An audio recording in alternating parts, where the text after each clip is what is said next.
आज मैं एक संस्मरण आपको बताता हूँ जिसकी शिक्षा एक बहुत अभूतपूर्व है। सत्य साहित्य का प्रभाव। एक रोज गांधी जी ट्रेन से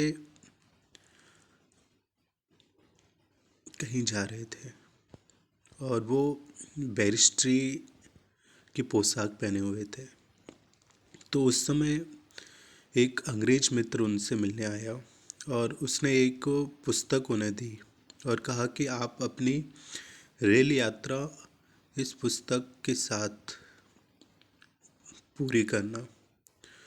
तो गांधी जी ने भी उस पुस्तक को शुरू से लेकर अंत तक अपने यात्रा के मध्य पूरी की और उस पुस्तक का प्रभाव उन पर इतना पड़ा कि उनके चित्त पर इतना प्रभाव पड़ा कि उन्होंने अपनी बैरिस्ट्री छोड़कर सादा जीवन जीने का संकल्प लिया।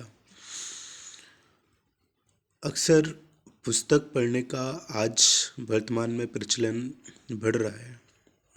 आज बड़े वेग से लोग पुस्तक पढ़ रहे हैं, परंतु पुस्तक पढ़ना गलत नहीं है। पुस्तक पढ़ना तो अच्छा है, परंतु पुस्तक पढ़ते वक्त उस पुस्तक में मानवता की शिक्षा और उसमें सदाचार, परोपकार, निरामिष भोजिता, सेवा भाव आदि का पुट भी उसमें होना चाहिए। अक्सर लोग सत साहित्य का जो प्रभाव होता है वो हमें अच्छाई की ओर ले जाता है, बुराई की ओर नहीं ले जाता है। अश्लीलता या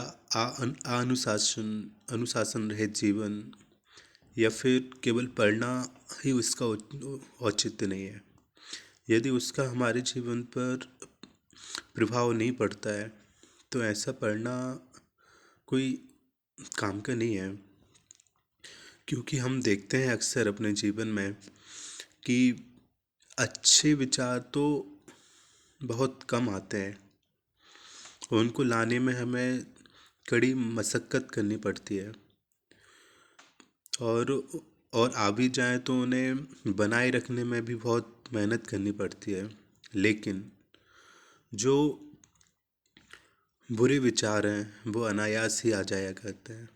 अतः हमें अपने जीवन में अच्छे विचारों को लाने के लिए पूर्ण प्रयत्न करते हुए हमेशा सजग रहना चाहिए और सजग रहने के लिए हमें सत साहित्य का चिंतन, मनन, पठन, पाठन अवश्य करना चाहिए।